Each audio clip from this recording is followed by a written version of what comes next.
ஜெர்மனியில் இந்த ஆண்டு பல புதிய சட்டங்களும் விதிமுறைகளும் நடைமுறைக்கு வந்து கொண்டிருக்கின்றன. கடந்த ஜனவரி மாதம் தொழிலாளர்களுக்கான குறைந்தபட்ச ஒரு மணி நேர ஊதியம் 13.90 யூரோக்களாக உயர்த்தப்பட்டது. அத்துடன் பகுதி நேர வேலைகளுக்கான வருமான வரம்புகளும் உயரும். அத்துடன் சம ஊதிய வெளிப்படைத்தன்மையை மேம்படுத்துவதற்காக நிறுவனங்கள் வேலை விளம்பரங்களில் சம்பள வரம்புகளை காட்ட வேண்டியிருக்கலாம். இதேவேளை இந்த ஆண்டு அரசாங்கம் புதிய வரி சலுகைகளையும் நடைமுறைப்படுத்த திட்டமிட்டுள்ளது. இதன் மூலம் தொழிலாளர்கள் மற்றும் குடும்பங்களுக்கான வரி விலக்கு கொடுப்பனவுகள் அதிகரிக்கப்படும். மேலும் ஆக்டிவ் பென்ஷன் திட்டத்தின்படி ஓய்வு பெறும் வயதை தாண்டியவர்கள் தொடர்ந்து பணிபுரிந்தால் மாதத்திற்கு 2000 யூரோக்களை வரை வரியின்றி சம்பாதிக்க முடியும். அத்துடன் தங்கள் வேலை நேரத்தை அதிகரிக்கும் பகுதி நேர தொழிலாளர்களுக்கு ஊக்கத்தொகை வழங்கப்படலாம். இதேவேளை பல வணிக விதிகள் மேலும் டிஜிட்டல் மயமாக்கப்பட உள்ளமை மற்றும் ஒரு மாற்றமாகும்.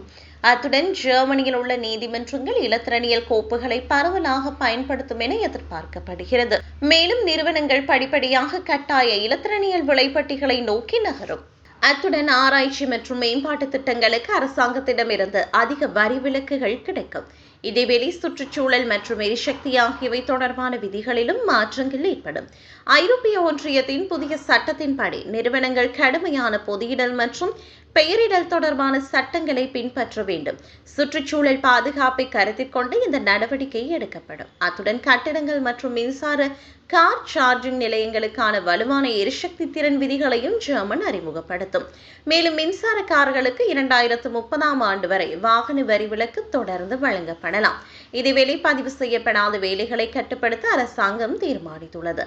இதற்கமைய முடித்திருத்தும் கடைகள், அழகு நிலையங்கள் மற்றும் விநியோக சேவைகள் போன்ற வணிகங்களை ஆய்வு செய்ய அதிகாரிகளுக்கு விரிவான அதிகாரங்கள் வழங்கப்பட்டுள்ளமை குறிப்பிடத்தக்கது.